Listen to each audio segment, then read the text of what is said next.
en mi edición. Entonces, son 3 preguntas, 14, 16 y 20. Las otras 2 preguntas que deseaban revisar los chicos del grupo A, no están en su examen. Entonces, estas 3 preguntas, déjenme les comento que puse un ejemplo precisamente porque la mayoría del grupo C, por lo menos el 50% las tiene bien. Entonces, pues no sé si desean que también las revisemos y las eliminemos. Ustedes me comentan después qué va a pasar con esto. Y bueno, la siguiente pregunta antes de empezar es si que me digan de una vez cuándo vamos a ver, cuándo vamos a tener el examen, por favor. Para que me digan. Yo creo que ya se debe de, El, de ¿Puede ser planear. el lunes 23? Permítanme, es que tenía un poco bajo mi volumen, ahora sí. Sí, díganme. Le pregunto que si puede ser el lunes 23.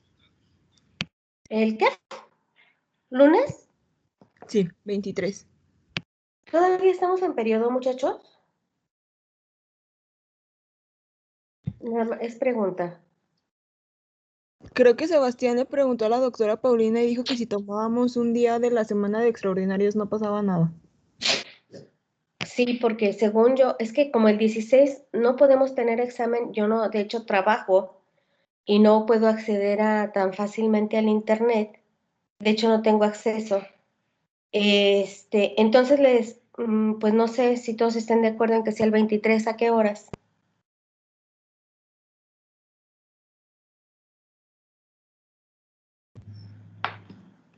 En la hora todavía no nos ponemos de acuerdo, doctora, solo en la fecha.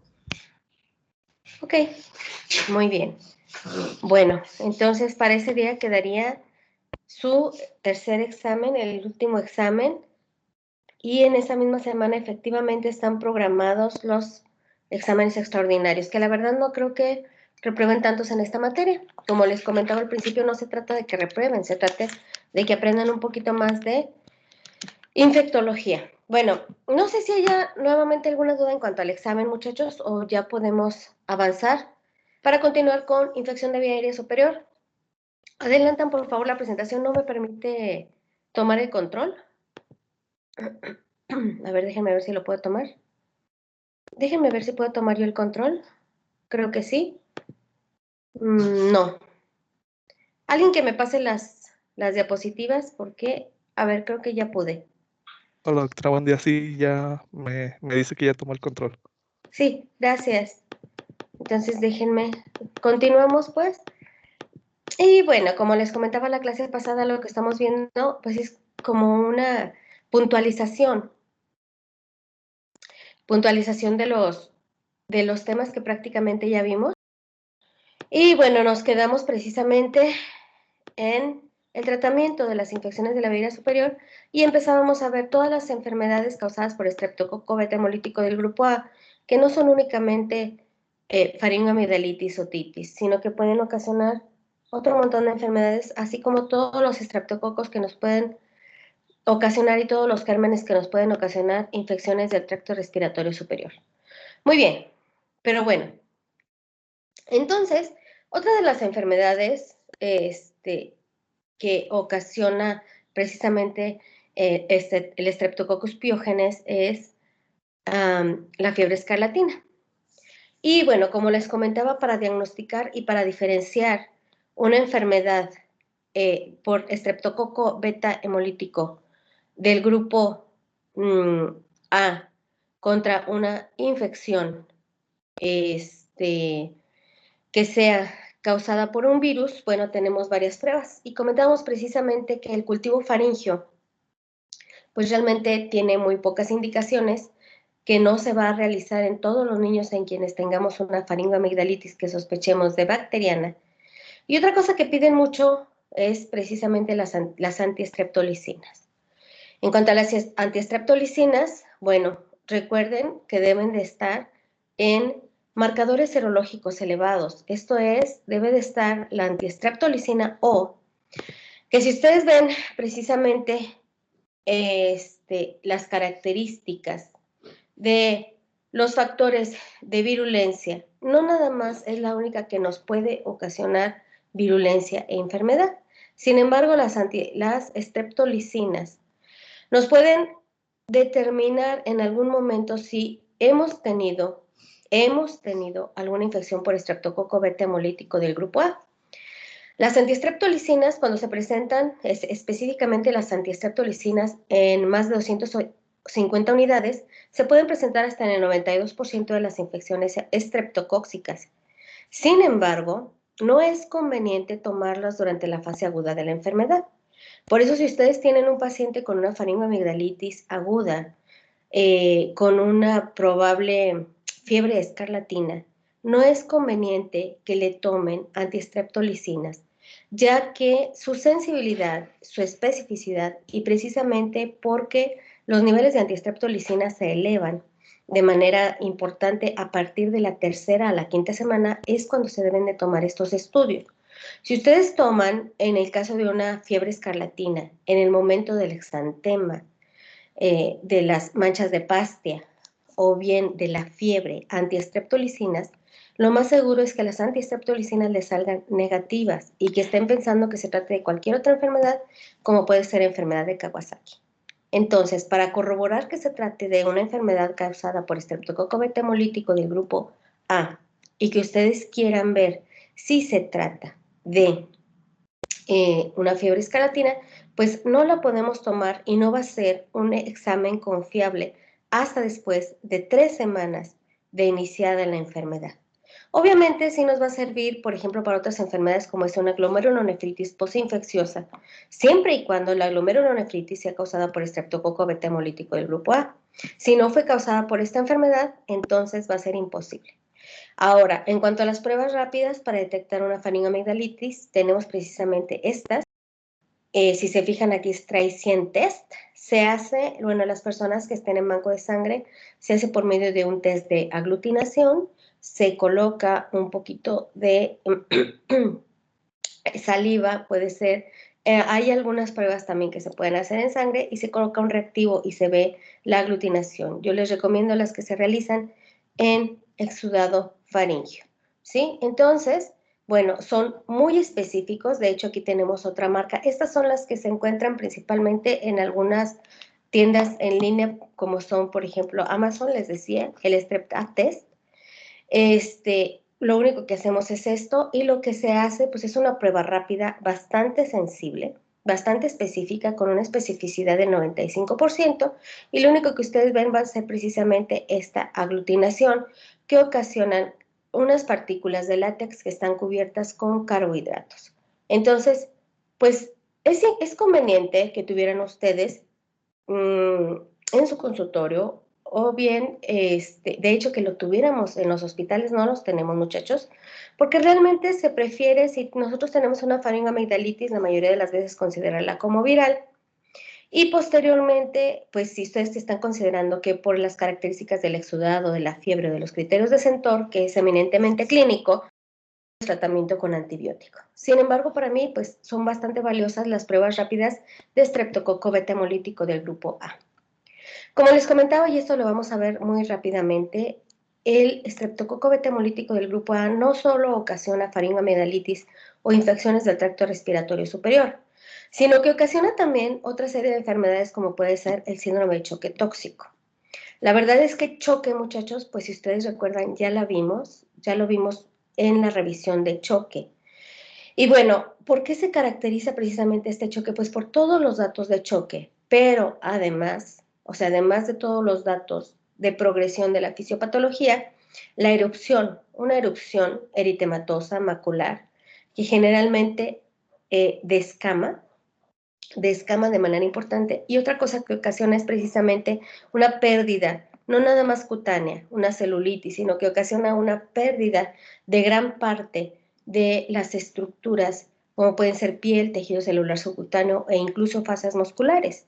Es por eso que es frecuente que el síndrome de choque tóxico se asocie con pacientes que cursan con fascitis necro con miositis o con gangrena, ¿sí? Entonces, tomen mucho en consideración que no nada más ocasiona infecciones del tracto respiratorio superior, sino que nos ocasiona un montón de enfermedades. El tratamiento del choque obviamente va a ser la reanimación hídrica, el tratamiento con aminas y los antibióticos. En este caso, la penicilina no debe de faltar. Y si es necesario, si estamos sospechando de resistencias, pues obviamente penicilinas de amplio espectro como es la piperacilina con tazobactam.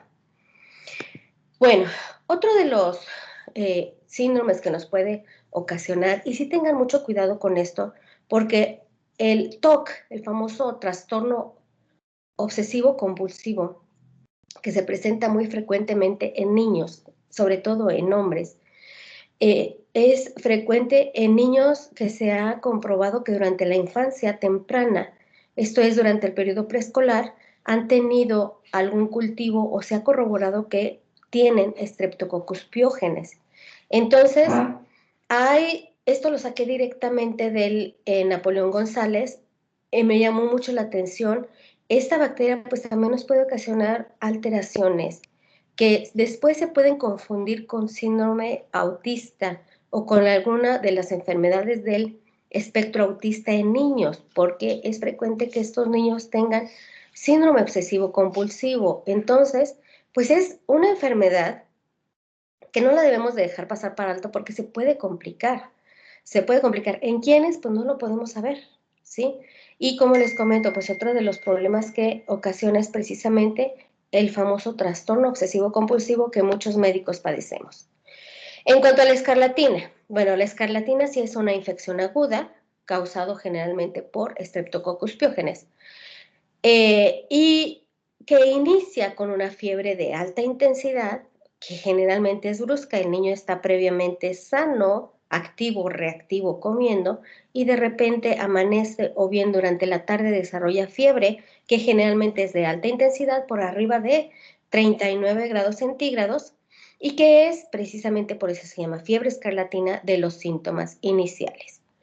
La fiebre desaparece generalmente después de una semana y se acompaña también de síntomas como son dolor de garganta, cefalea, náuseas, vómito, dolor abdominal, mialgias y malestar general, al igual que cualquier otra enfermedad respiratoria superior. Sin embargo, hay algunos signos con los cuales nosotros podemos decir que efectivamente es fiebre escarlatina.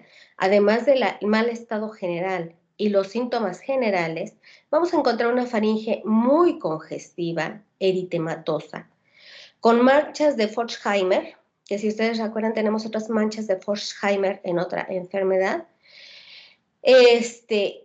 con estas manchas rojizas que están generalmente en la úvula, en el paladar duro y en el paladar blando. Y bueno, generalmente durante el periodo agudo, esto es durante los primeros 2 días de la enfermedad, aparece precisamente esta famosa lengua en fresa o en frambuesa, ¿sí? En donde las papilas linguales se encuentran enrojecidas, aumentadas de volumen. Inicialmente la lengua se ve saburral, blanquecina, pero posteriormente la lengua se observa roja, edematosa, eritematosa, que nos da este aspecto precisamente de lengua en fresa o lengua en frambuesa, que es característica también de otra enfermedad infecciosa, aparentemente o posinfecciosa, como es el síndrome de Kawasaki, la enfermedad de Kawasaki. Y otra que son adenopatías cervicales, muchachos. Adenopatías cervicales que generalmente se presentan en la cadena cervical anterior, que son menores de 1 milímetro, son dolorosas, son móviles y en ocasiones pueden tener algo de hipertermia. El exantema se presenta también prácticamente al mismo tiempo de la lengua en fresa, a las 12 a 48 horas, o sea, 2 días después de la aparición de la fiebre, ¿sí? Las características es que generalmente los niños tienen una piel áspera, bastante como especie de lija, piel de gallina, y que empieza en los pliegues. De hecho, empieza generalmente atrás de las orejitas, en los codos, en el pecho y en las axilas. Después se extiende hacia el tronco y extremidades. Y bueno, como les comento, estos especie de piel de gallina, de piel áspera, se presenta generalmente en los pliegues. Algo que es muy importante, esta niña, por ejemplo, si ustedes ven, tiene un exantema maculopapular difuso, si ustedes lo ven, pero vean ustedes estos cachetitos. Y estos cachetitos es el famoso signo de la cachetada, no es el síndrome característico de la escarlatina, ¿sí? También muchos niños que tienen fiebre presentan este signo, entonces tienen que buscar otros signos porque este exantema de la cachetada se asocia más a otra enfermedad que es enfermedad por parvovirus B19. Muy bien, entonces, en cuanto a la escarlatina, no se olviden pues de esta famosa lengua en fresa, ¿sí? Y bueno, en el lugar en donde está esta dermatosis seca con especie de lija, posteriormente se rompen los capilares y empiezan a aparecer unas líneas rojizas en estos pliegues que se llaman pliegues o líneas de Pastia. Generalmente las líneas de Pastia aparecen ya cuando ya se quitó este exantema característico de piel de gallina, y al igual que va desapareciendo la lengua en fresa, también se empieza a poner alrededor de la boca una palidez importante peribucal. Los niños están rojos, sin embargo, alrededor de la boquita están pálidos. Y por último empieza una descamación de axilas, ingles y punta de los dedos de las manos y de los pies. Generalmente esta descamación inicia el 7º o 10º día después del exantema. La descamación dura mucho tiempo, dura 1 mes y medio, 2 meses. Y bueno, realmente la descamación es directamente proporcional a la intensidad del exantema. Algo que es muy importante, la fiebre está presente en enfermedad por fiebre escarlatina, así como en Kawasaki. La lengua en fresa está presente en escarlatina, así como en Kawasaki. La descamación está presente en escarlatina, así como en enfermedad de Kawasaki. Sin embargo, en la enfermedad de Kawasaki, algo que es muy fino y que debemos de explorar en nuestros niños cuando estamos sospechando de cualquiera de estas dos enfermedades, es precisamente la descamación perianal. La descamación perianal se presenta más frecuentemente en niños con enfermedad de Kawasaki, muchachos, que en niños con fiebre escarlatina. Además de que el exantema no es como lija en enfermedad de Kawasaki. Ambos tienen descamación, ambos tienen exantema, ambos tienen fiebre. Y otra cosa que la enfermedad de Kawasaki tiene es una conjuntivitis hiperémica importante, mientras que en la escarlatina se presenta generalmente asociado únicamente a los episodios de fiebre, que son generalmente, como les comento, de duración 1 semana aproximadamente. El tratamiento de la fiebre escarlatina es igual, es penicilina de primera intención y agregar, si estamos sospechando de alguna resistencia, pues podemos agregar un beta-lactámico, como puede ser amoxicilina con ácido clavulánico. Se pueden dar también tratamiento con algún macrólido o incluso con una cefalosporina de segunda generación, muchachos. Raramente utilizamos quinolonas en este tipo de enfermedad. Otra enfermedad que realmente ya no es una enfermedad infecciosa y que de hecho no se les da tratamiento con antibiótico es la glomerulonefritis postinfecciosa. La glomerulonefritis postinfecciosa, aunque el principal germen asociado es Streptococo beta-hemolítico del grupo A, no es el principal, se ha asociado a otros tipos de gérmenes y se presenta generalmente en niños entre los 4 y los 14 años de edad. Generalmente es una respuesta inmune que, como les comento, puede ser causada por Streptococo beta-hemolítico, pero si se fijan, tenemos bacterias, virus, parásitos y hongos que nos pueden ocasionar una glomerulonefritis postinfecciosa. La glomerulonefritis postinfecciosa es obviamente una respuesta inmunológica que es secundaria a una infección inicial, que no se les da tratamiento con antibiótico y que, bueno, tenemos enfermedades que se asocian generalmente a esta glomerulonefritis, como son las amigdalitis, el impétigo, la neumonía, endocarditis bacteriana en una gran proporción, los shunts que están infectados, abscesos viscerales, salmonelosis, brucelosis hepatitis B, sífilis y paludismo. Entonces, no es únicamente el estreptococo beta hemolítico, aunque es de los principales el causante de la glomerulonefritis postinfecciosa. Recuerden ustedes que esto es causado generalmente por complejos inmunes que se depositan en la región del riñón, ¿sí? Y ocasionan un mimetismo molecular que van a desencadenar una enfermedad autoinmune. Por lo tanto, el tratamiento en el caso de los niños de la glomerulonefritis postinfecciosa va a ser primero el diagnóstico, que el diagnóstico es muy importante que se establezca mediante una biopsia renal y determinar, y si es posible, la determinación de los inmunocomplejos que están implicados en esta enfermedad. Y bueno, ya sabemos que se caracteriza por una tríada que es hematuria, oliguria, edema, hipertensión arterial. Esto se denomina síndrome nefrítico y el síndrome nefrítico pues se trata generalmente dependiendo de las características pues sintomático. Esto es con restricción de líquidos, restricción de sodio, podemos utilizar algún tipo de diurético y bueno, algún tipo de antihipertensivo y obviamente corticoides y supresores de la respuesta inmunológica. En pacientes en los cuales llegan a falla renal, hay que ponerles diálisis peritoneal. Muy bien. Y luego viene esta enfermedad que es la fiebre reumática. Bueno, la fiebre reumática se presenta causada por estreptococo beta hemolítico del grupo A y siempre tenemos que investigar, obviamente, los criterios de Centor. Recuerden que los criterios de Centor deben de ser los criterios de Centor modificados. Pero en niños que padecen faringoamigdalitis de repetición, es una enfermedad que se presenta ya no tan frecuente como en la década de los 70, pero todavía tenemos precisamente esta enfermedad que es la fiebre reumática, que si ustedes recuerdan se caracteriza por los famosos criterios de Jones. Y los criterios de Jones se dividen en criterios mayores y criterios menores. Los criterios mayores son artritis, corea, nódulos subcutáneos generalmente alrededor de la columna dorsal y la columna normal y el eritema marginal.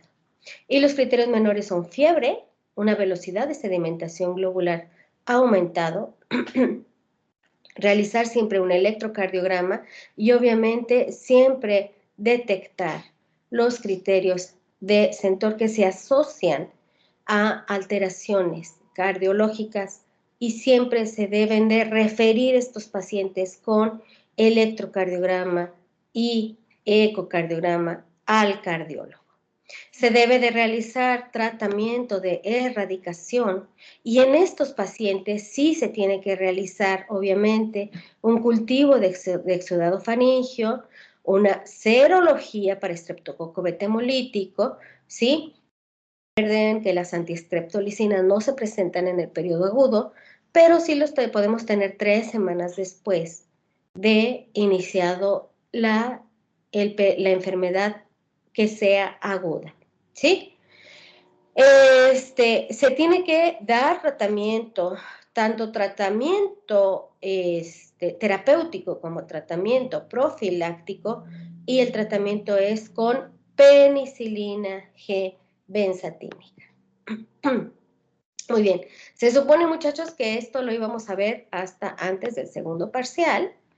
Y bueno, recuerden, muy importante, que el 80% de las faringitis son virales y no requieren antibiótico. El 80% de las faringitis son virales y no requieren antibiótico. El 80% de las faringitis son virales y no requieren antibiótico. Entonces, bueno, esto es en cuanto a las faringoamigdalitis.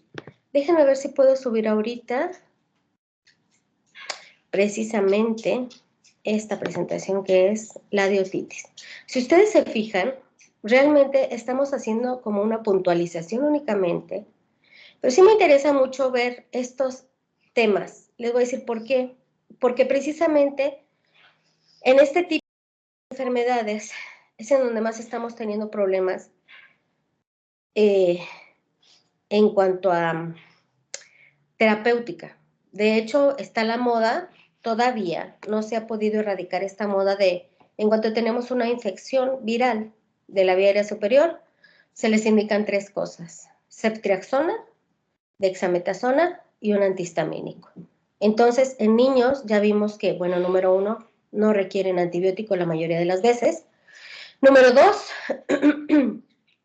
los esteroides lo único que hacen es disminuir la respuesta inflamatoria, pues, a las infecciones de manera sistémica. Y número 3, los antihistamínicos no tienen ninguna evidencia científica de que tengan algún beneficio.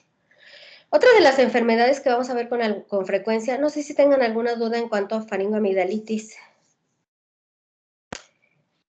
Acuérdense que estamos en niños. Bueno, vamos a empezar con otitis. ¿Sí se ve la presentación de otitis, muchachos? Sí. Sí, doctor. Muy bien, Dani, dime. Doctora, bueno, nada más tengo una duda dijo que como tratamiento podría ser paracetamol, pero si por la sintomatología nosotros consideramos que es bueno darles como antihistamínicos o alguna otra cosa, ¿estaría bien? Dani, no hay evidencia científica.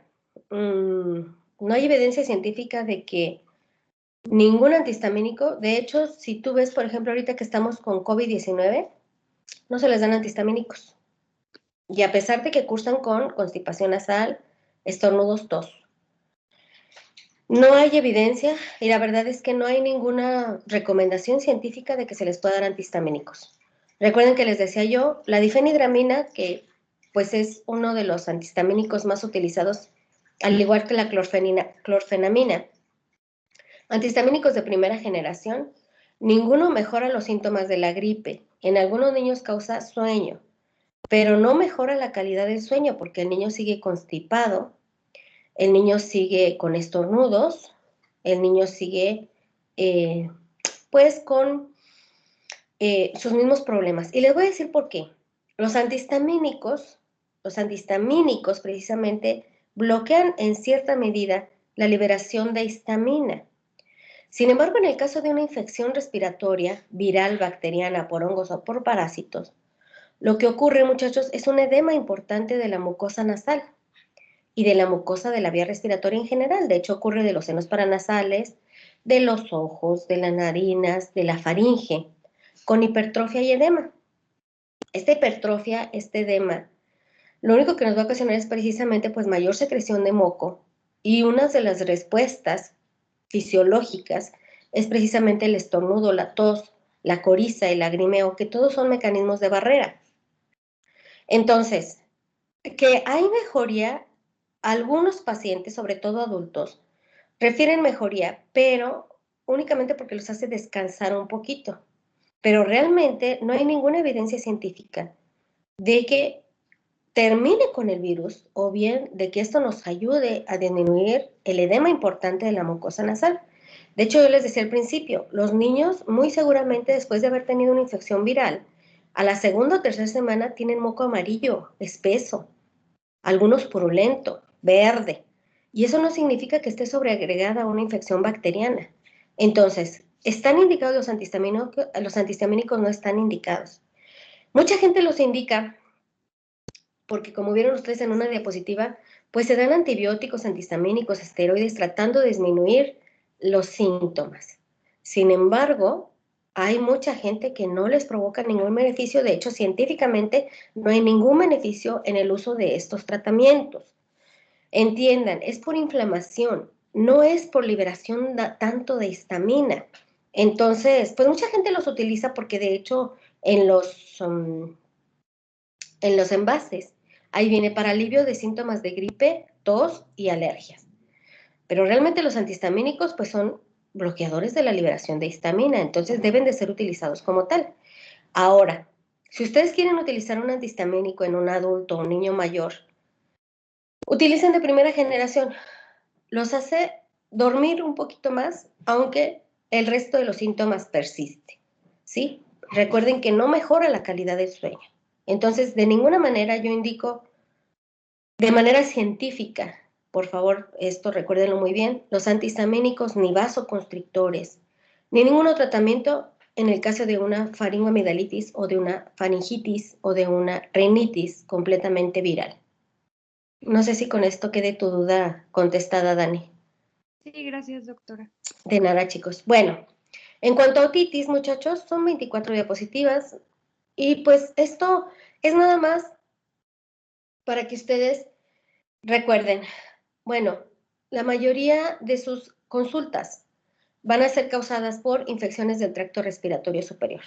De estas, faringitis, faringoamidalitis, otitis, sinusitis, van a ser las más frecuentes.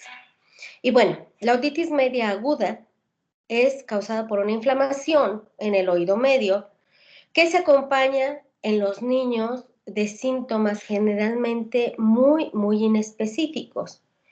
Aproximadamente hasta los 2 o 3 años de edad, es posible que ustedes digan, estoy seguro de que es una otitis. Sin embargo, en niños en la etapa del lactante mayor, lactante menor y mucho más en el recién nacido, es prácticamente imposible detectar una infección del oído medio, muchachos. Ya que, por ejemplo, en un neonato incluso se ha visto que uno de los síntomas puede ser únicamente ictericia. Síntomas de infección del oído medio puede ser únicamente ictericia, incluso sin fiebre, sin irritabilidad, sin vómito. Pero si ustedes se fijan, bueno, la mayoría de los niños van a tener fiebre de moderada a alta intensidad, van a estar irritables por dolor, duele mucho el oído, y esto es una urgencia. Los oídos duelen más en la madrugada, así es que las consultas por otitis les van a llegar a las 3 o 4 de la mañana aproximadamente a todos ustedes. Y son una urgencia porque el niño tiene mucho dolor. Y este dolor no les permite comer, por lo tanto tienen anorexia, dolor importante, vómito. Y aquí sí, generalmente los niños tuvieron una infección respiratoria del tracto respiratorio, generalmente viral. Bueno, hay que hacer el diagnóstico temprano para evitar las complicaciones. Créanme que es terrible que nos toquen niños que tengan otitis media de repetición y peor, que la mamá diga tranquilamente, es que en toda su vida y apenas tienen 2 años, se le ha reventado el oído como 8 veces. Obviamente todo esto nos va a llevar a una esclerosis del oído, una hipoacusia, que puede ser de moderada a severa, y pues obviamente esto tener secuelas importantes para la vida del niño, cosa que es impresionante, como que mucha gente no le da importancia a la otitis.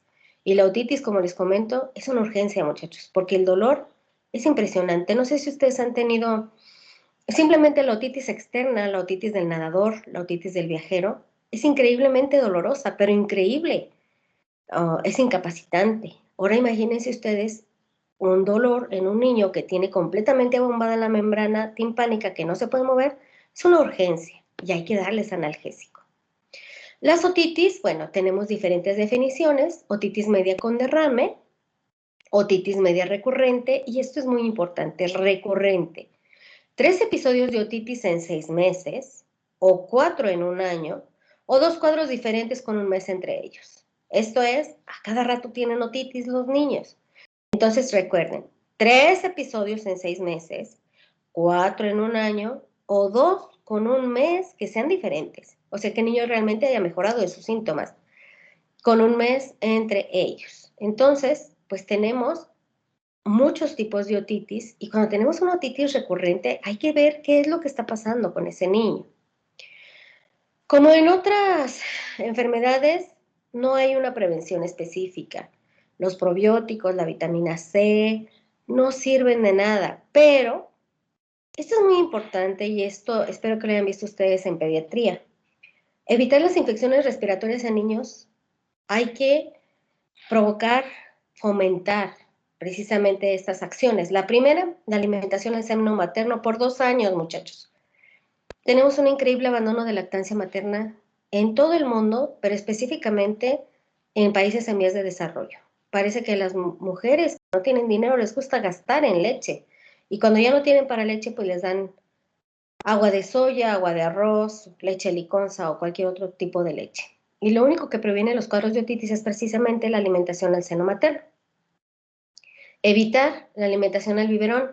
Y aquí yo me encuentro con circunstancias tan difíciles como que desde los niños, desde que ni siquiera tiene sostén cefálico, esto es, desde el mes, dejan al bebé solo con el biberón y almohadas encima para que le sostenga el biberón, con riesgo de asfixia. ¿Cuál es la forma correcta? Como ustedes saben, es el niño sentado o semisentado, en brazos de la madre siempre si lo van a alimentar, y es un lactante que aún no tiene adecuado control del tronco y de la cabeza, dejarlo sentado, ¿sí? Evitar que el niño esté completamente en posición de decúbito dorsal y evitar precisamente la salida de leche hacia el conducto auditivo o las regurgitaciones. Evitar el consumo de cigarro y tabaco, ya que incrementa hasta en un 40% el riesgo de tener infecciones del tracto respiratorio superior. Limitar la exposición de los niños a otros niños infectados. La asistencia a guardería incrementa el riesgo de otitis. Cuando ustedes tengan un familiar, cuando se termine la pandemia, tengan algún familiar, algún paciente que entra a la guardería, muchachos, coméntenle a la mamá, al papá, señora, se le va a enfermar cada 15 días. ¿Hasta cuándo? Pues hasta que agarre todos los gérmenes y se inmunice contra todos los gérmenes de todos los niños que están en su salón. Entonces el niño ya no se enferma 11 veces al año, como habíamos comentado, sino que se enferma 20 veces al año. Es mucho, muchachos. Pero recuerden que la mayoría de estas infecciones van a ser virales. Lavarles las manos y lavarnos las manos, muy importante. Limitar la exposición a personas con enfermedades respiratorias. Una persona que tiene una enfermedad respiratoria o una otitis no tiene por qué estar trabajando. Evitar el uso del chupón, que para mí es algo que no sé por qué existe el chupón, ya que ocasiona graves alteraciones en la masticación, en la deglución, y pues ocasiona obviamente alteraciones dentarias. Y aplicar todas las vacunas conjugadas. Ya dijimos cuáles son las vacunas conjugadas: neumococo, hemófilos influenza tipo B, meningococo en países que se consideren en riesgo de padecer esta enfermedad. Al igual que otras infecciones respiratorias, el 41, pero solo el 41% de los casos son causados por virus. De estos, el sincicial respiratorio para influenza e influenza van a ser los más frecuentes. Y de los que nos ocasionan bacterianos, que son el 60 al 70%, pues van a ser Streptococcus pneumoniae, Haemophilus influenza no tipificable o del tipo B y Moraxella catarrhalis, en ese orden, muchachos. Generalmente es en ese orden. Sin embargo, algo muy importante es que Haemophilus influenza, tanto no tipificable como del grupo B, ocupan prácticamente y están muy cerca del Streptococcus pneumoniae, sobre todo en niños menores de 5 años. Es por eso que es importante que no podemos cubrir con una penicilina simple, una penicilina natural, una otitis. Siempre tenemos que agregar un beta-lactámico. El diagnóstico, bueno, tenemos un gold estándar. Sin embargo, pues tenemos algunos signos y síntomas que nos hacen sospechar de que el niño tiene otitis. En este caso, otalgia. Los niños lactantes menores, los niños muy chiquitos, lo que hacen es que voltean su cabecita hacia el lado en donde tienen el oído inflamado. Entonces, si el bebé se agarra su cabecita como si le doliera o si dirige su cabeza hacia uno de los lados, sospechen que tenga otitis. También fiebre, que no escuche bien. Y bueno, tenemos que hacer una buena exploración física. Observar la membrana timpánica. Observar la membrana timpánica, muchachos, porque el gold estándar, o sea, cómo tenemos que determinar que un niño tiene otitis, es por medio de una otoscopía neumática. Esto es, a su estuche de diagnóstico, que los que tengan Welch-Allyn, fíjense, en el otoscopio tiene un agujerito. En ese agujerito se coloca una bombilla especial como las que utilizaban para medir la presión, el manguito del baumanómetro anterior, una bombita muy chiquita. Entonces lo que se hace es que se introduce el otoscopio y con la bombilla nosotros inflamos y provocamos que haya aire en el conducto auditivo externo. Lo normal es de que la membrana timpánica tenga una movilidad como una vela de barco. Cuando está inflamada, cuando hay líquido en la pared posterior de la membrana timpánica no se mueve. Entonces, el gold estándar es la otoscopia neumática, con una sensibilidad alta del 94% y una especificidad por arriba del 80%. ¿Sí? Así es como se hace la otoscopia neumática. With a speculum that's slightly larger than the size of the ear canal. Only a small amount of pressure is required to achieve movement of the tympanic membrane. Slight movement in and out of the tympanic membrane can be seen on pneumatic otoscopy, indicating air in the middle ear. If no seal is present, examination will be inaccurate because a seal is required for this test. Muy bien. Y si ustedes vieron, esta membrana timpánica se mueve y se alcanzan a ver perfectamente, pues una membrana timpánica brillante, aperlada. Los huesecillos del oído yo los alcanzo a ver perfectamente y la membrana timpánica se mueve. Mucha gente batalla mucho para revisar los oídos, sobre todo en niños que son lactantes menores o preescolares.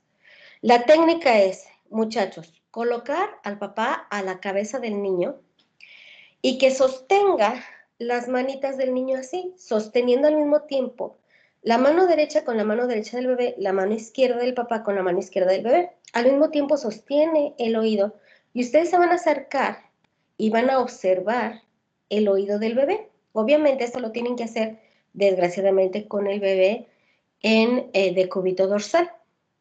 En niños mayores procuren hacerlo con el niño sentado y siempre tienen que alcanzar a ver la membrana timpánica. Frecuentísimo, pero muy frecuente. Muchos niños van a tener obstruida la membrana timpánica, la visión por tapón de cerumen. Hagan una cosa, muchachos, no utilicen, yo no sé si se los recomendaron, pero en niños no utilicen las extracciones con clip, que he visto esas cosas salvajes, para extraer los tapones de cerumen. Se realizan lavados y los lavados se realizan con agua, solución fisiológica o agua, aquí sí, oxigenada. Se puede utilizar agua oxigenada con un poquito de glicerina y hacer aseos con irrigaciones diariamente hasta que el tapón de cerumen se reblandezca y salga. La verdad es que es increíble y pues ustedes en su nota que no se observan en muchas ocasiones las membranas timpánicas por tapones de cerumen. Entonces el diagnóstico, pues no podemos hacer una otoscopia neumática, sino que lo vamos a hacer únicamente clínico y por sospecha. En niños muy chiquitos, pues lo que hay que hacerles es voltearles su cabecita hacia un lado que les caiga agüita y luego del otro lado, y recuerden nunca usar cotonetes, porque lo único que hacemos es tapar el conducto auditivo y provocar que todo el cerumen que está en la parte exterior se vaya hacia el fondo y nos haga un tapón duro. Entonces, bueno, este es el gold estándar. Les recomiendo que lo practiquen. Espero que ustedes hayan tenido oportunidad de practicarlo durante sus sesiones de propedéutica. Muy bien, entonces, hacemos el diagnóstico y el tratamiento. En cuanto al tratamiento, si ustedes recuerdan, las guías, y créanme que todas las guías dicen esto, se deben de utilizar amoxicilina. Y si ustedes recuerdan, en el caso de la otitis, en el caso de las penicilinas, tenemos este proceso que es la tolerancia. La tolerancia pues nos ha ocasionado que tengamos que incrementar las dosis de penicilinas y específicamente de la amoxicilina, cuando antes se utilizaban dosis de 25 a 30 miligramos por kilo por día, ahora para otitis utilizamos dosis tan altas como 80 hasta 100 miligramos por kilo por día durante 10 días. Esto es muy importante, durante 10 días, ¿sí? La guía de práctica clínica dice que en mayores de 6 años utilicemos nada más 7 días de tratamiento. Bueno, ¿por qué se hace esto? Disminuir costos, muchachos, pero la verdad es que si ustedes quieren evitar resistencias, si ustedes quieren terminar definitivamente con una infección del oído medio, el tratamiento indicado es por 10 días. Y si ustedes recuerdan, pues tenemos un montón de amoxicilinas, ustedes ya hicieron algunos ejercicios para tratamiento de la otitis. Aquí, de hecho, les sigo mostrando el montón de antibióticos que tenemos, el montón de presentaciones de amoxicilina con ácido clavulánico, y recuerden que tenemos 125, 250, 200, 400, 600 y 875, así como tabletas de 500 miligramos. Entonces tenemos un montón de presentaciones. Escojan ustedes el que más les favorezca, pero recuerden que para tratamiento de otitis tenemos que dar dosis altas que son de 80 miligramos por kilo por día. Si estamos sospechando de Haemophilus influenzae y Moraxella catarrhalis, como es en menores de 5 años, no dejen amoxicilina sola. Y también vamos a ver ahorita cuáles son los factores de riesgo y en dónde se indica de primera elección de preferencia un beta-lactámico. Entonces, tenemos que iniciar a la misma dosis, muchachos, 80 miligramos a 90 miligramos por kilo por día, en 2 dosis. Acuérdense que en quien utilizamos estas 2 dosis en las presentaciones que vienen de 400, 600 y 875 miligramos para dar tratamiento para la otitis. Espero que esto no se les olvide. Esto está en la bibliografía y recuerden que ¿de qué depende? Pues depende de la cantidad de amoxicilina con ácido clavulánico que le tengan que dar a su niño. Entonces, un tratamiento que se utilizaba y se utilizaba de manera frecuente cuando yo hice el servicio social en internado era el trimestoprim con sulfametoxazol. Sin embargo, tenemos resistencias por arriba del 50% para el tratamiento de la otitis media aguda. Por lo tanto, el tratamiento de primera elección marcado por las guías es amoxicilina, pero ojo, y las guías así lo marcan. Si ustedes tienen una falla a las 72 horas, se inicia amoxicilina con ácido clavulánico. Imagínense ustedes que en su consulta tienen un niño que le indican amoxicilina simple, porque lo tienen con bajo riesgo. Esto es, el niño es alimentado al seno materno, no ha tenido una infección previa por lo menos en 6 meses previos, no es una otitis recurrente, no es una otitis con derrame, no tiene fiebre de alta intensidad, no fuman en la casa, no acude a guardería y deciden darle amoxicilina sola. Las guías marcan que si en 3 días el niño no mejora de la fiebre y de la sintomatología, le agreguen ácido clavulánico. Imagínense ustedes primero el gasto de darle amoxicilina sola y a los 3 días decirle, le voy a cambiar el tratamiento, pero le voy a dar ahora amoxicilina con ácido clavulánico. Esto ya depende mucho de criterio médico. La verdad es que tenemos graves problemas con la penicilina sola y preferimos agregarle un beta-lactámico. ¿Sí? Otra cosa que podemos utilizar, y vean ustedes, las alternativas, podemos utilizar macrólidos, recordando los índices de resistencia bacteriana, y podemos utilizar clindamicina. Muy importante. En otitis media, y ojo, estamos hablando de otitis media, no de otitis del nadador, de la otitis externa. En otitis media no se deben de utilizar y no están indicados. Fíjense bien, gotas óticas, gotas nasales, mucolíticos, ni antihistamínicos. Al igual que las infecciones del tracto respiratorio como son la faringoamigdalitis, ninguno de estos tratamientos, como es el uso de oximetazolina, antihistamínicos, ninguno, muchachos, reportan beneficio. Entonces, ¿cuál es el tratamiento de la otitis? Amoxicilina con ácido clavulánico, pero también un analgésico. Aquí sí es obligatorio. Recuerden que es una urgencia por dolor. Entonces, siempre tenemos que dar un antibiótico y un analgésico. Y de los analgésicos que estamos recomendando en esta materia son 2 únicamente para niños, paracetamol o ibuprofeno. Recuerden ustedes, son los únicos 2 que hemos comentado. Sí, Luis Miguel. Eso, una duda, pero en cuanto a lo que hemos visto del inicio del semestre de que el paracetamol actúa principalmente como antipirético inhibiendo a nivel de las COX-3, ¿no sería, bueno, sería más efectivo el ibuprofeno para el dolor o sería igual? Sí, nada más que ibuprofeno no lo puedes dar en recién nacidos ni lactantes menores. Ah, sí, cierto. Gracias. Puedes dar un opioide si el dolor es demasiado intenso, pero créeme que raramente damos un opioide para tratamiento de otitis. Entonces, cualquiera de los 2, paracetamol o ibuprofeno, pero siempre agregarles un analgésico. No se olviden de esto, paracetamol o ibuprofeno. Y bueno, se complican las otitis y se complican mucho, muchachos, mucho se complican. Entonces, las otitis medias recurrentes, obviamente la meningitis, la mastoiditis, las perforaciones de la membrana timpánica, en cuanto un niño tiene una perforación de la membrana, como ya se liberó la presión del líquido pus y la inmovilidad de la membrana, el niño deja de tener fiebre y deja de tener dolor. Esto les ocasiona mucha tranquilidad a las mamás, pero a mí me ocasiona susto.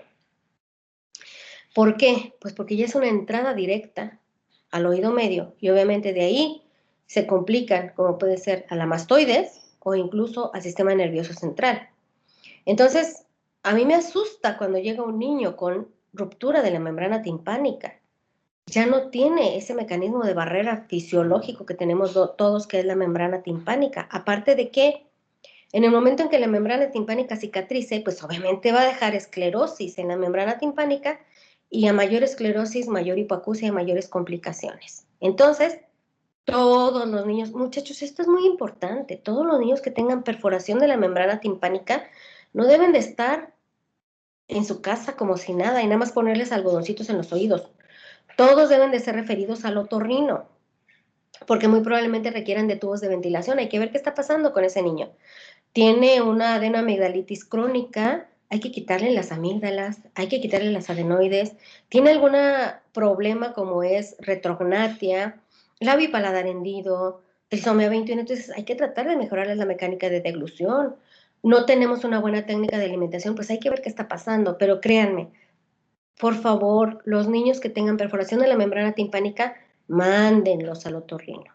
Obviamente si ya tiene hipoacusia, paresia facial, deben de ser inmediatamente enviados para que los vea un otorrino, un gastroenterólogo, lo que necesiten para mejorar estos cuadros de otitis de repetición. Y cualquier paciente que sea inmunosuprimido, esto es, recién nacidos, quimio, radio, post-trasplantados que tengan otitis, no se quedan en su casa, muchachos, se hospitalizan por el riesgo de complicaciones. Y esto también es importante, porque claro que les puede llegar un niño que esté en tratamiento con quimioterapia y ustedes digan, es una simple otitis, y le den únicamente amoxicilina con ácido clavulánico con grave riesgo de complicaciones.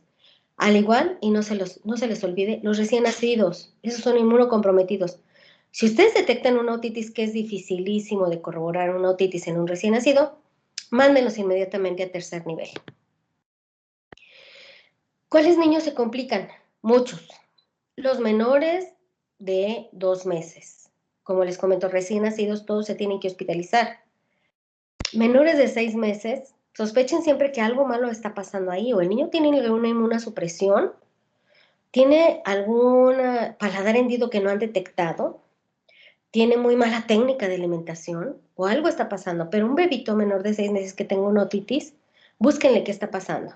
Todos los niños que acuden a guardería, niños con antecedentes familiares de otitis media, sobre todo recurrentes o perforadas en la familia, y pacientes inmunocomprometidos. ¿Qué significa esto? Todos estos pacientes, todos estos requieren de un beta-lactámico, entonces no hay que iniciarles amoxicilina sola, sino que hay que iniciarles amoxicilina con ácido clavulánico. Hay otros factores de riesgo. Por ejemplo, pacientes que tienen alteraciones en la deglución, como pueden ser labio y paladar hendido, pacientes con padres fumadores. Recuerden que esto incrementa los riesgos de complicaciones y pues obviamente cualquier inmunocomprometido entra dentro de este criterio. Anormalidades craneofaciales, como les digo, síndrome, secuencia de Pierre-Robin, paladar hendido, pero niños que tengan simplemente el frenillo lingual corto, tienen problemas para la deglución. ¿Por qué? Porque no hacen una succión adecuada, un cierre adecuado. Entonces, todos estos niños pueden tener otitis, ¿sí? Y también, todos los niños que tengan otitis media recurrente requieren de tubos de ventilación.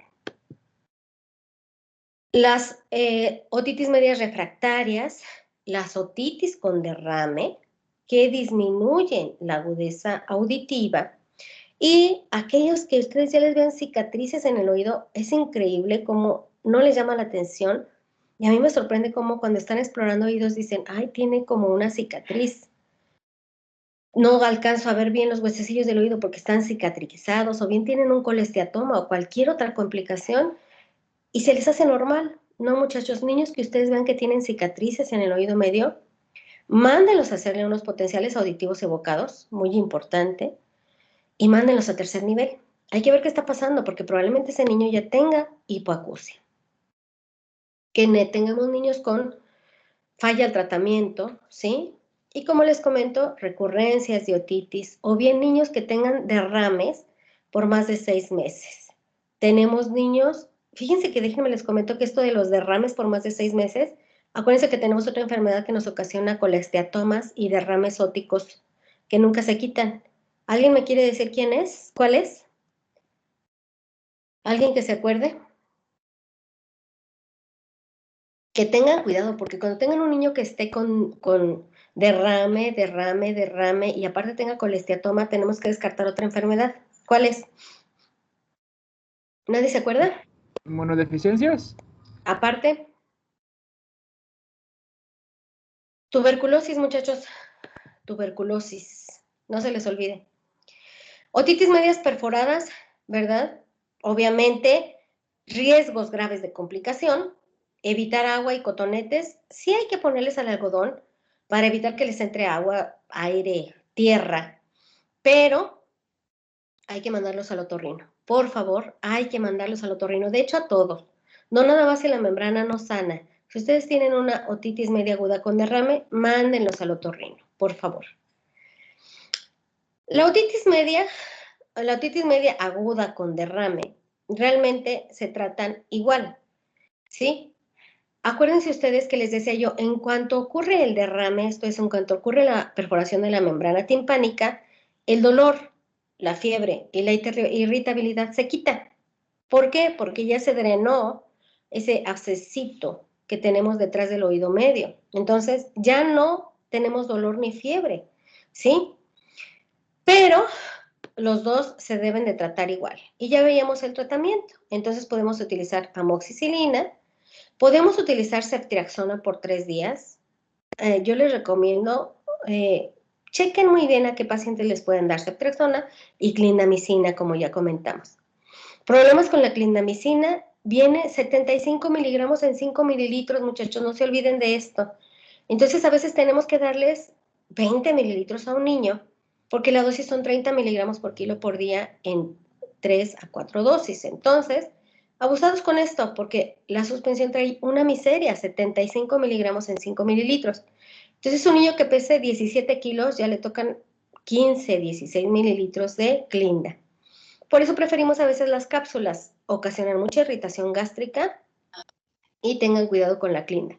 Y siempre tenemos que utilizar acetaminofén e ibuprofeno. No se olviden de esto. Muy bien.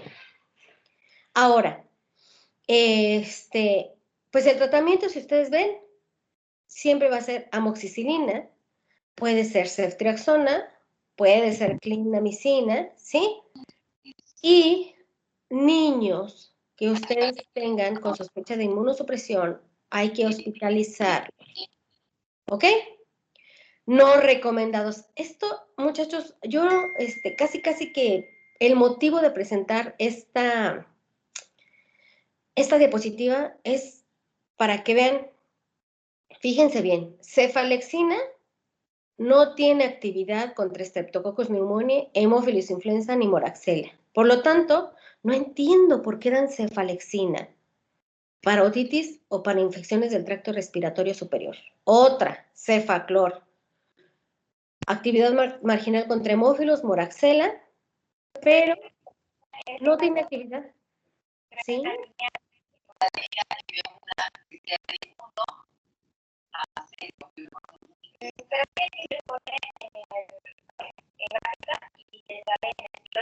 ¿Alguien tiene prendido su... ¿Qué pasó? ¿Qué pasó, Jimena? No sé si soy yo, pero o alguien tiene el micrófono, se oye interferencia. Ok, otra cosa que utilizan mucho es la cefixima. Y cefixima, si ustedes ven aquí, no tiene actividad. O sea, no tienen actividad contra Streptococcus pneumoniae con resistencias a las penicilinas. Entonces, podemos utilizar una penicilina, ¿sí? Y no utilizar cefixima. Entonces, vean, no recomendado, no cefalosporina, cefalexina, cefaclor, ni cefixima. Y vean en cuanto a la ceftriaxona.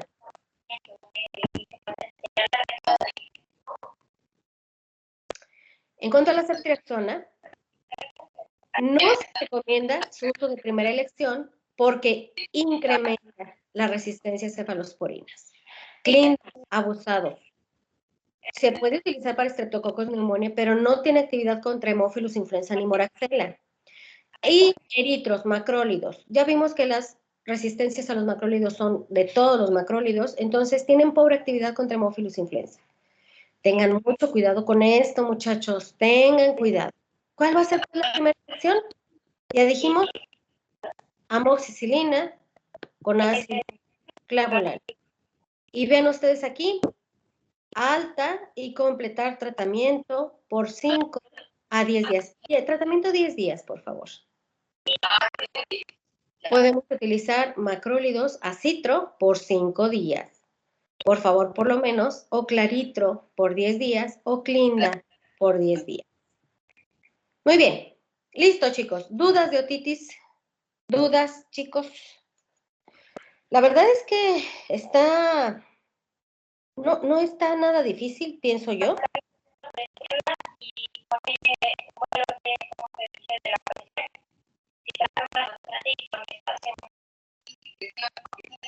Y no sé qué estoy oyendo.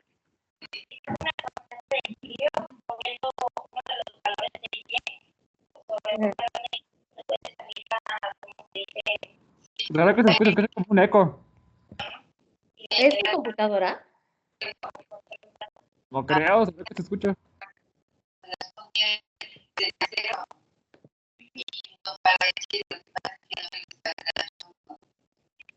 Pues no es la mía porque ya apagué mi micrófono y se sigue escuchando. A ver, es de alguien más.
Sergio, ¿puedes determinar de qué se trata eso que se escucha? De hecho, estaba buscando a ver si alguien tenía el micrófono prendido, pero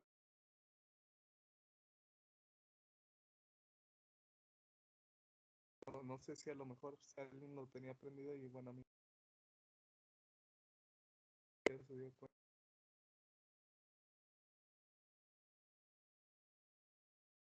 Ok, bueno, parece que ya no se escuchó.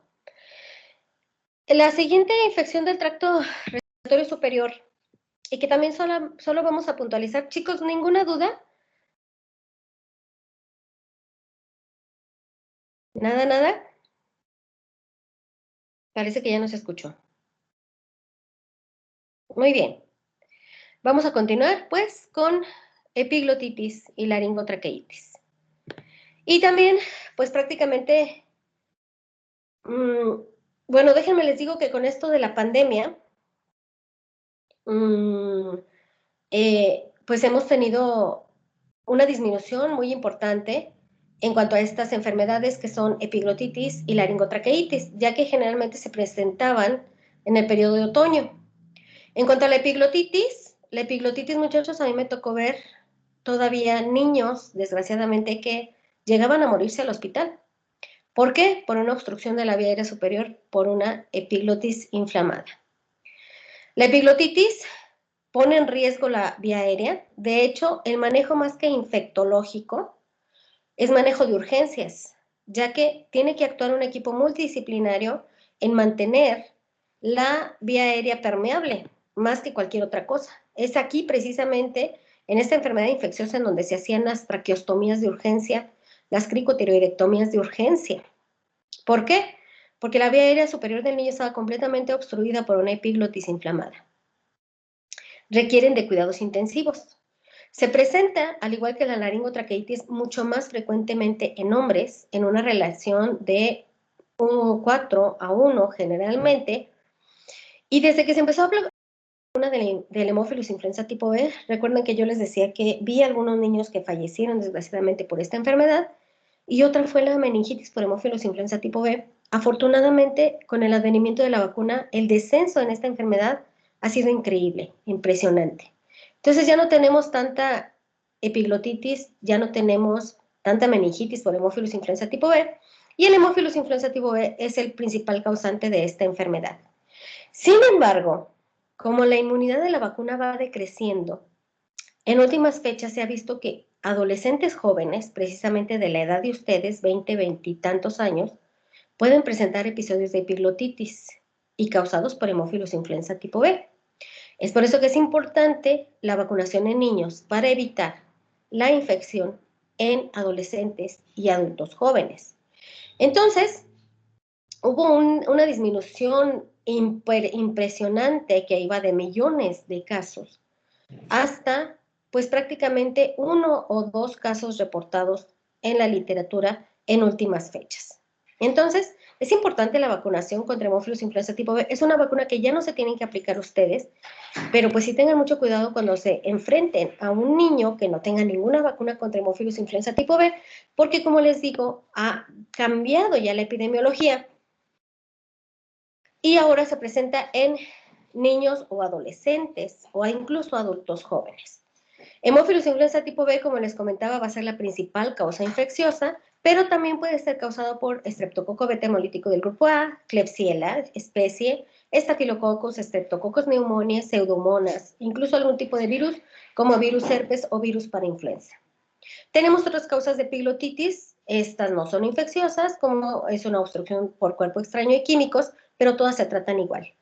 La edad más frecuente ya varió, antes era en niños menores de 5 años de edad, sin embargo en la actualidad ya incrementó la mediana para la edad hasta 11.6 años y como les comentaba ya se presenta más frecuentemente e incluso en adultos jóvenes. ¿Cuáles son los factores de riesgo? Pues todos los niños de padres antivacunas que no se han vacunado para hemófilus influenza tipo B, niños de 5 a 11 años de edad con una media ya de 11.6 años de edad, hombres, adultos jóvenes y obviamente cualquier proceso que cause inmunosupresión y que nos pueda ocasionar una infección por esta bacteria. También en caso de los niños con hipoparatiroidismo se ha visto un incremento en la frecuencia de infecciones por hemófilus influenza tipo B. Se caracteriza y es muy rápidamente identificable. De hecho, cuando ustedes estén haciendo su internado, cuando ustedes estén haciendo su servicio social, muchachos, alcanzan a escuchar desde el consultorio si el paciente está en sala de espera, que el paciente tiene o una laringotraqueitis o una epiglotitis. Y la epiglotitis se caracteriza precisamente por un niño que tiene cialorrea, no puede deglutir la saliva, se le acumula. Acuérdense que tiene una obstrucción de la vía aérea superior, que tiene disnea, que tiene disfagia, no puede tragar y que tiene disfonía. Desgraciadamente esta enfermedad y los casos que a mí me tocó ver empiezan en la madrugada, alrededor de las 3 a 5 de la mañana y progresan en forma rapidísima. Los niños lucen mal, se ven chocados, sépticos, toxoinfectados y fallecen rápidamente. Es más, los niños llegaban a las 6 de la mañana, a la hora que estábamos más cansados en la residencia, y a las 7 de la mañana ya no estaban los niños, ya habían fallecido. Es una enfermedad terrible, muchachos. Muchas veces no los alcanzábamos, y por más que intentamos permeabilizar la vía aérea, pues no se alcanzaba. Debido a la respuesta sistémica de toxoinfección que causaba esta epiglotitis. En un esfuerzo por tratar de meter aire a los pulmones, los niños adoptan precisamente una posición en trípode, están por hipoxia, irritables y ansiosos, y tienen extremadamente sensible porque está inflamada toda la porción aledaña a la epiglotis, está inflamada, roja, eritematosa, caliente e hipersensible y dolorosa, especialmente en la región del hueso yoides, cosas que son pues fácilmente identificables. Entonces recuerden, se asocia a las 4D, a datos de dificultad respiratoria severa, a un aspecto toxoinfeccioso terrible, así como a dolor en el área del yoides. Sin embargo, ¿verdad? Pues tenemos afortunadamente unas escalas, ¿verdad?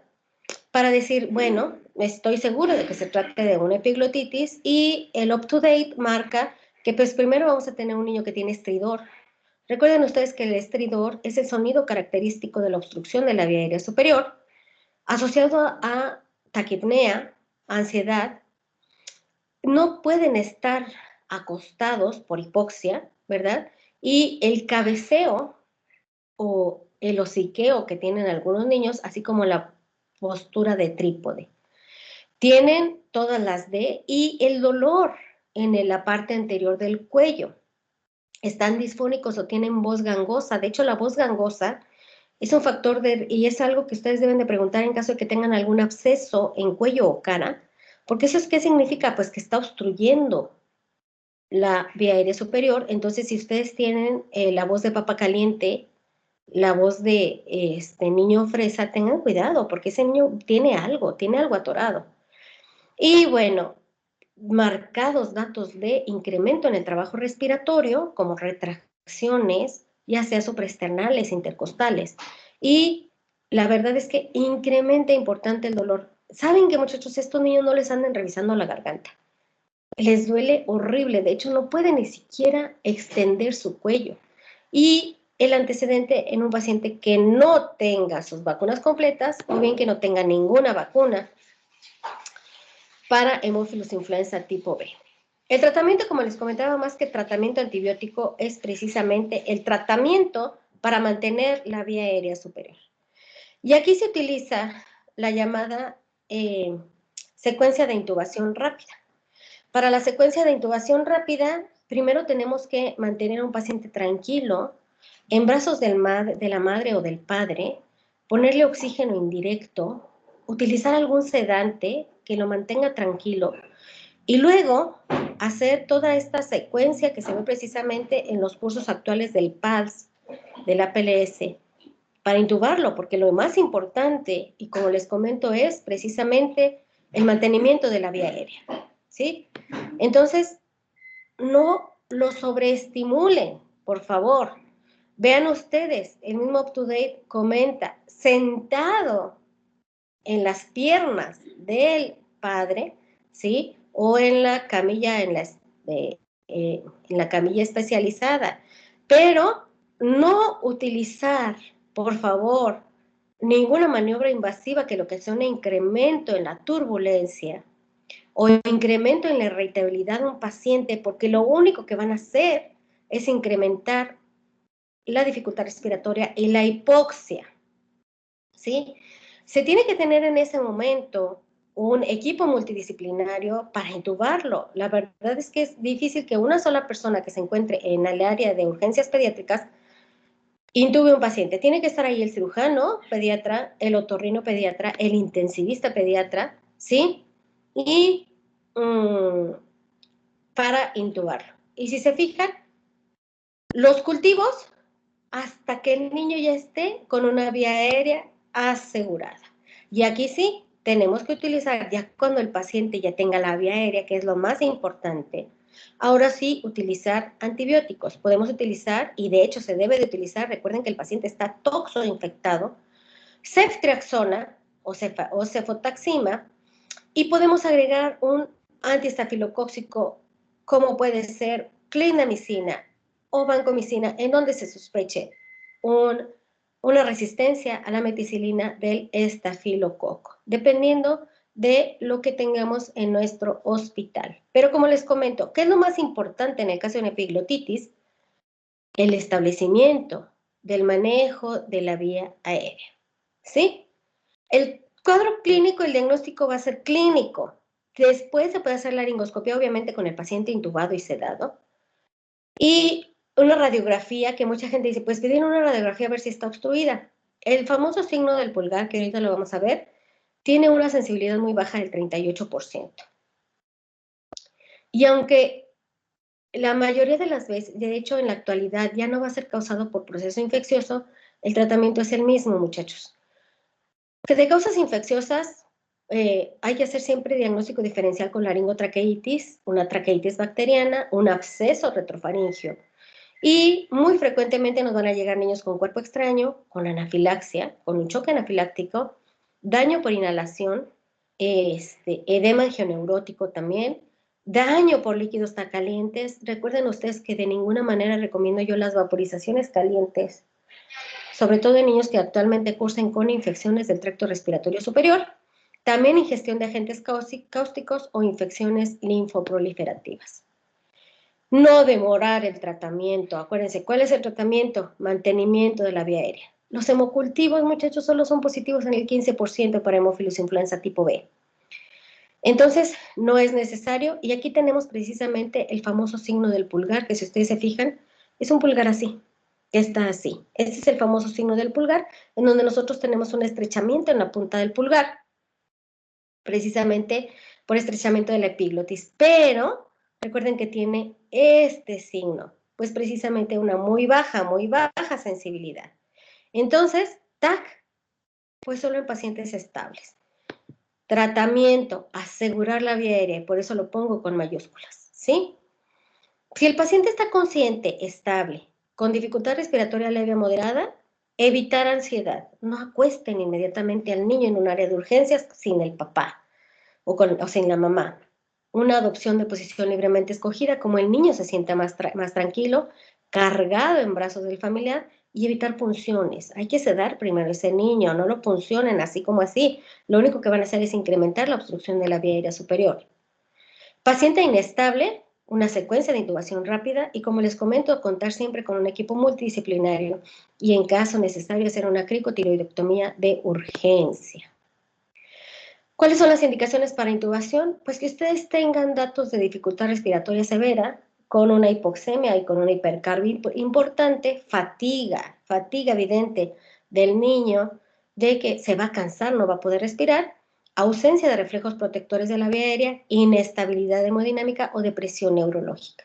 Recuerden que el hemófilos influenza tipo B en estos niños ocasiona el famoso aspecto toxoinfeccioso. Y esta es la secuencia de intubación rápida. Ustedes tienen que hacer una historia clínica que recuerden que es el AMCHOS o el sample en español, y tienen que hacer una buena historia clínica de urgencias, ¿sí? Prepararse todo. Van a oxigenar, pero de manera que el niño no esté deteriorado. Acuérdense que de qué depende la oxigenación, pues de cómo esté el paciente. Hay que premedicarlo y hay que sedarlo. Uno de los medicamentos que yo prefiero para sedar a un paciente es midazolam, pero pueden utilizar cualquier sedante como puede ser ketamina, propofol, el etomidato. La ketamina, el problema que tiene es que ocasiona muchas secreciones orofaringias, entonces pueden tener ustedes, aparte de la epiglotitis, la presencia de abundantes secreciones orofaringias, entonces tengan mucho cuidado con esto. Y con el etomidato incrementa el riesgo de un desenlace fatal en caso de que el niño tenga choque séptico. Entonces, mucho cuidado con estos dos. Sí hay que, como les comento, no pueden estar ustedes solos. Paralizar y entonces intubar al paciente para tener una vía aérea asegurada. Lo más importante, pues, del tratamiento de la epiglotitis va a ser el aseguramiento de la vía aérea, y pues para esto, precisamente, recuerden ustedes que pues tenemos, dependiendo de la edad, diferentes números de cánula. Copien esta diapositiva, les va a servir. Ténganla ustedes en su manualito de pediatría. Y recuerden que para niños mayores es edad entre 4+4 para determinar el tamaño de la cánula endotraqueal. Esto se ve en el curso PALS. Tratamiento de primera elección, cefalosporinas, ya lo vimos. Ceftriaxona, cefuroxima o cefotaxima, cualquiera de las tres. En caso de no disponer con cefalosporina, situación extremadamente rara, podemos utilizar trimetoprim, ampisulbactam, y cloranfenicol no está disponible en el cuadro básico desde hace aproximadamente 10 años en nuestro país. Entonces son cefalosporinas a las dosis que ustedes ya saben perfectamente. Por ejemplo, de ceftriaxona, recuerden que la dosis es 100 miligramos por kilo por día, en 2 dosis porque es intravenoso. cefuroxima 100 miligramos por kilo por día en 3 dosis y cefotaxima 100 miligramos por kilo por día en 3 dosis y recuerden las dosis máximas. Laringotraqueitis. Como les comento, debido a la pandemia, no tuvimos tantos problemas de laringotraqueitis de Krupp. Afortunadamente yo creo que fue porque los niños se quedaron en casa, sí los encerraron. Pero bueno, la laringotraqueitis, al igual que la epiglotitis, esta sí es frecuente. Estas, muchachos, en cuanto se termine la pandemia, van a ver ustedes montones y montones de laringotraqueitis en el área de urgencias pediátricas y en su consulta particular. De niños menores, y generalmente entre los 6 meses hasta los 3 años de edad, montones de laringotraqueitis van a ver. La laringotraqueitis es una enfermedad respiratoria de inicio súbito. Generalmente se presenta, como les comento, de los 6 meses a los 3 años y se caracteriza precisamente por una tríada, que siempre se las pregunto cuando están rotando por urgencias pediátricas, que es tos traqueal, disfonía y estridor. Resuelve solito, muchachos, independientemente del tratamiento en 3 días.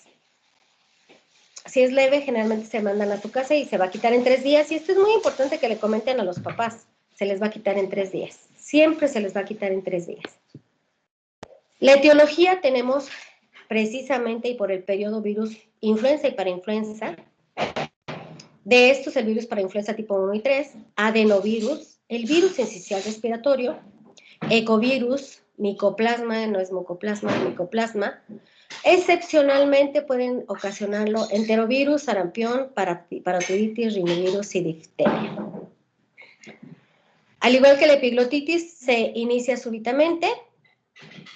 Y recuerden ustedes la tríada, con la cual pues tenemos que diferenciarlo de una laringitis, laringotraqueobronquitis y traqueitis bacteriana. El Krupp espasmódico se presenta muy frecuentemente en niños que tienen broncoaspiraciones, en niños que tienen enfermedad por reflujo gastroesofágico y que tienden a pasar alimento de la región gástrica hacia el esófago y posteriormente hacia la tráquea. Como medida refleja ocurre un espasmo laringotraqueal y pueden tener estos niños laringotraqueitis espasmódicos de repetición. Otros niños que tienen esta enfermedad son, por ejemplo, aquellos niños que tienen papilomatosis laringea, que con cualquier infeccióncita agregado, cualquier grado de edema, incluso por cambios de temperatura, pueden presentar un Krupp espasmódico. Otros niños son aquellos que tienen estenosis subglótica por intubaciones traumáticas y que con cualquier estímulo se hacen una traqueitis, un Krupp, una espasmo traqueal, que nos ocasiona laringotraqueitis de repetición. Si ustedes se fijan, no es una laringotraqueitis, no es un Krupp infeccioso agudo. Algo que siempre les comento cuando doy esta clase es que el Krupp infeccioso agudo generalmente da 1 o 2 veces durante la vida. Si ustedes tienen un niño que tiene una laringotraqueitis de repetición, esto es que tiene 3 años y ya lleva 6 o 7 cuadros de laringotraqueitis, muchachos, estos niños hay que mandarlos al gastroenterólogo y hay que enviarlos al otorrino porque corren el riesgo de tener un papiloma laringio que ustedes no han detectado o una enfermedad por reflujo gastroesofágico severo o bien una estenosis subglótica de cualquier etiología. Entonces, no se presenta la laringotraqueitis de repetición, lo habitual es 1 o 2 durante el año. Al igual que la epiglotitis es más frecuente en hombres, en una relación de 1.4 a 1 en relación a las mujeres. Muy frecuente que se presente con una historia familiar, al igual que las crisis convulsivas febriles, y se presenta en estas épocas, principios de invierno, así como en octubre. Generalmente los vemos en la madrugada, es cuando más los van a escuchar ustedes, cuando más cansados estén en el internado, porque se presentan en la consulta de urgencias entre las 10 de la noche y las 4 de la mañana. Y, como les comento, tengan mucho cuidado porque pueden tener niños que tengan vía aérea hiperreactiva, por reflujo, estenosis subglótica o bien una malformación congénita o infecciosa de la vía aérea.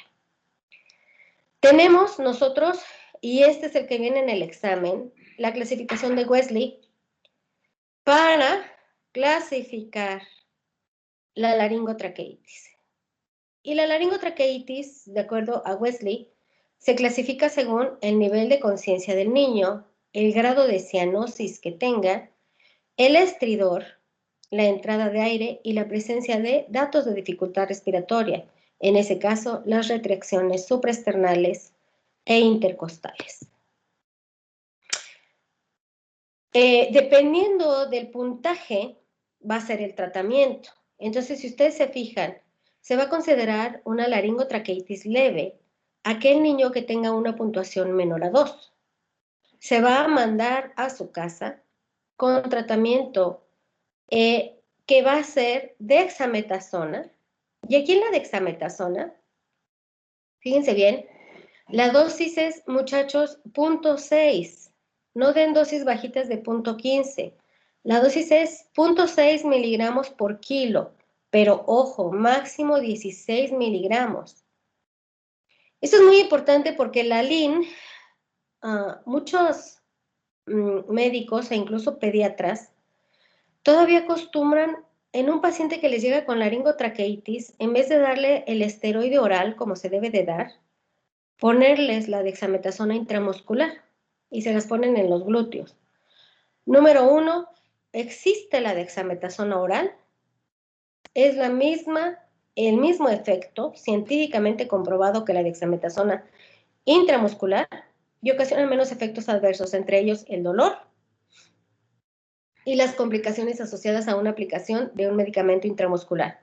Aparte de que ustedes cuando hacen llorar a un niño porque le aplican un medicamento intramuscular, pues obviamente lo único que hacen es incrementar los datos de dificultad respiratoria. Entonces, por favor, den dexametasona oral. La dosis máxima hace 5 años era 8 miligramos, ya se incrementó y es 16 miligramos, o podemos utilizar prednisolona oral a dosis de 1 miligramo por kilo.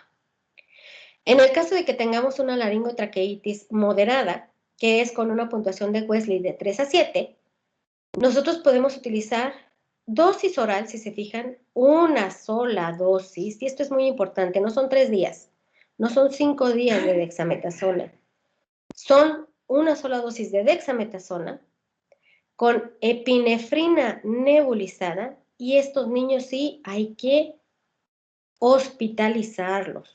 Los niños que tienen laringotraqueitis moderada hay que hospitalizarlos y ponerles dexametasona oral y nebulizarles adrenalina, ya sea adrenalina levógira, que es la adrenalina que ustedes conocen, o la adrenalina racémica, que la mejor es la adrenalina racémica.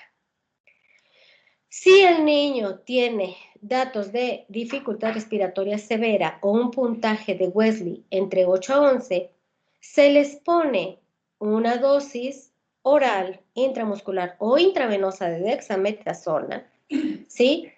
Por favor, darle dosis repetida y fíjense bien, de lo que se repite la dosis es de la adrenalina. La adrenalina es un medicamento vasoconstrictor potente que nos va a ayudar a disminuir la inflamación traqueal y la inflamación de la vía aérea superior. Entonces, lo que se repite no es el esteroide, lo que se repite es la adrenalina, ¿sí?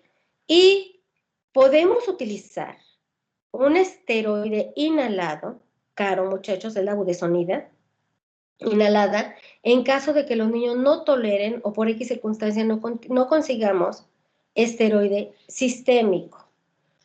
No sustituye la budesonida inhalada a la adrenalina. Entonces, el tratamiento de todos los niños que ustedes vayan a hospitalizar de laringotraqueitis debe de incluir adrenalina nebulizada. Y obviamente, si ya tenemos un niño que requiere de intubación, se tiene que ir a la terapia intensiva, esto es con unos puntaje de Wesley mayor de 12, se le pone dosis de dexametasona, se le pone dosis de adrenalina y se pasa al servicio de urgencias pediátricas. Muy bien. Dosis de adrenalina. ¿Quién me quiere decir las dosis de adrenalina para el CRUP? Váyanlos buscando. Dosis de adrenalina para el CRUP, tanto la adrenalina levógira como la racémica, por favor. Bueno, como veo que no están despiertos todos, vamos a preguntarle a Carla Mariela López Lozano. ¿Si andas por ahí? Carla Mariela. Carla Mariela no está. Kenitzel Citlari.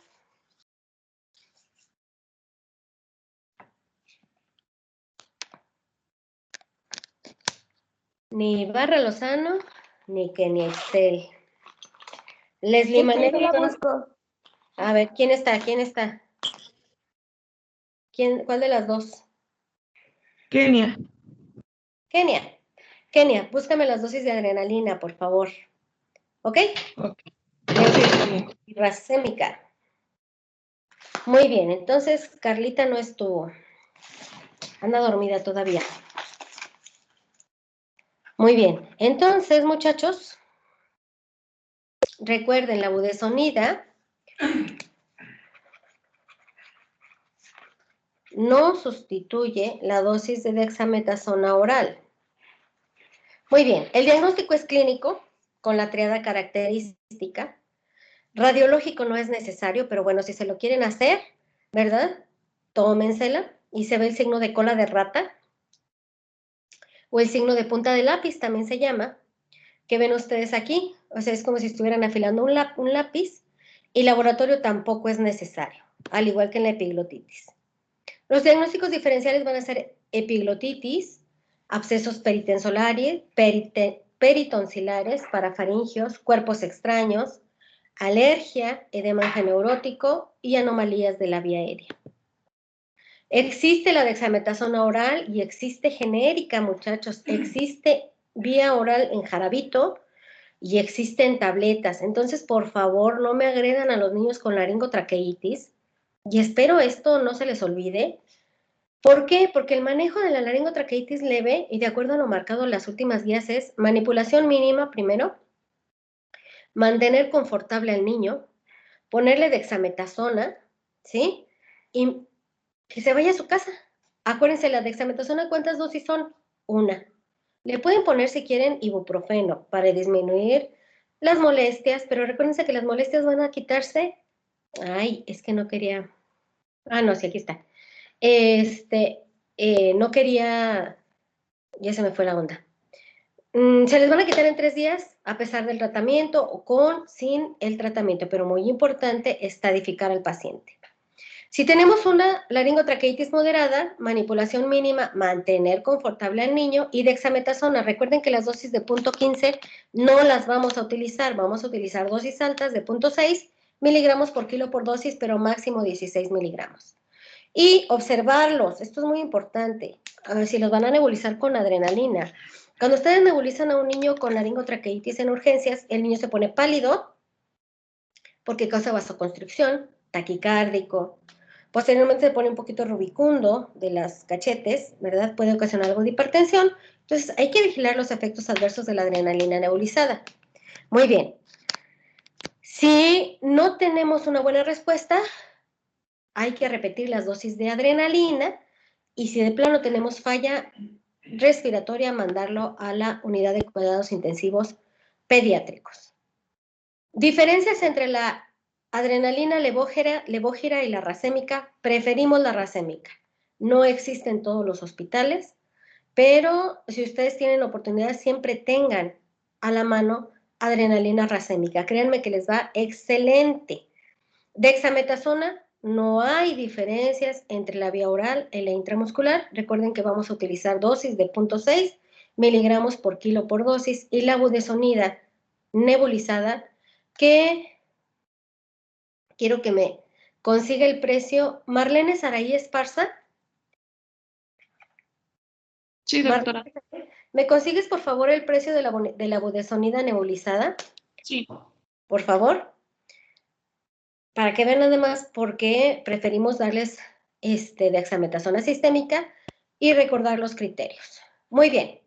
Entonces, saturación menor a 92, y acuérdense de esta saturación, lo vamos a repetir cuando veamos bronquiolitis y neumonía. La saturación mínima en niños no es igual que en los adultos. En adultos es 90, en niños es 92. Cualquier niño con saturación al aire ambiente menor de 92 amerita hospitalización, ¿sí? Y bueno, hay que ponerles oxígeno humidificado y para ocasionar mayor vasoconstricción, se encuentra que la mejor forma de administrarles oxígeno y la única indicación de dar oxígeno frío es en niños con laringotraqueitis. No se olviden de esto. Vamos a utilizar oxígeno humidificado, pero no tibio. Va a ser oxígeno humidificado frío en niños con laringotraqueitis. ¿A qué dosis? Pues a la dosis cuanto baste para mantener una saturación por arriba del 92%, entre el 92 y el 97%. Saturaciones 98, 99 y 100% son controversiales y provocan más daño que beneficios. Siempre tener al niño tranquilo y no ponerle procedimientos invasivos como es la aplicación de dexametasona intramuscular. Los padres son los que reportan, y esto es muy importante, los padres son los que reportan que la laringotraqueitis mejora con la exposición al aire frío. Sin embargo, la evidencia científica no es tan contundente en relación a esto. La verdad es que lo único que logramos es un poquito disminuir la inflamación de la vía aérea superior. Y recuerden que estas dos enfermedades que acabamos de ver, tanto epiglotitis como laringotraqueitis, los dos son obstrucciones de la vía aérea superior, cuyo sonido característico es el crup. Muy bien, ahora sí. Kenia, ¿me dices por favor la dosis de adrenalina levógira y adrenalina racémica? De la adrenalina levógira me marca una dosis de 3 a 6 miligramos o 0.5 mililitros por kilo de peso. Ok, muchachos, la dosis de la adrenalina levógira, o sea, la adrenalina que tienen ustedes en su carro rojo, es 0.5 mililitros por kilo, máximo 5 mililitros. ¿Qué significa esto?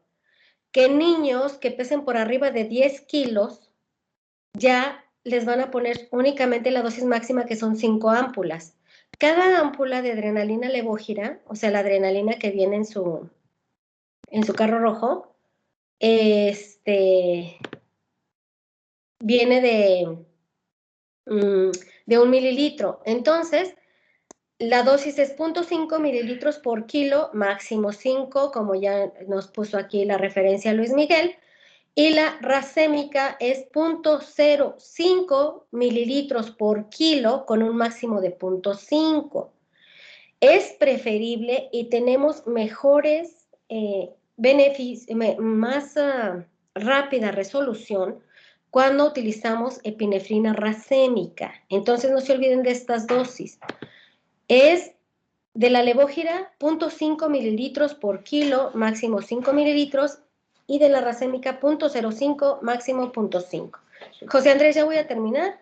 Y por último, Marlene Saraí, me dices, por favor, ¿cuál es el costo de la budesonida inhalada?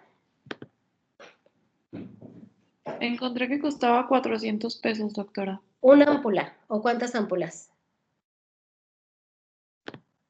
Eran 5 ampolletas. 5 ampolletas, ¿de cuántos mililitros? De 2 mililitros. ¿Ok? Y se tiene que nebulizar el ámpula completa, muchachos. Entonces, es por eso que preferimos utilizar dexametasona.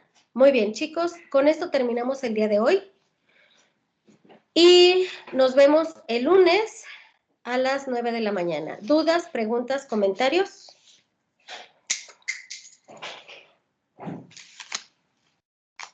El lunes vemos bronquiolitis y neumonía. El miércoles vemos enfermedades del tracto urinario y diarreas, que también son enfermedades muy puntuales. Pero todo esto lo tenemos que ver antes de terminar el examen parcial.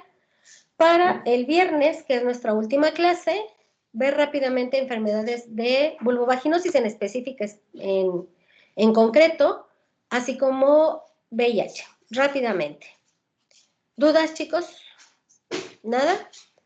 Muy bien, pues que tengan excelente fin de semana y nos vemos el día lunes. Creo que ya contesté todos los mensajitos que me mandaron. ¿Sí? Sí, hasta el lunes, doctora. Hasta el lunes, chicos. Que tengan excelente fin. Nos vemos.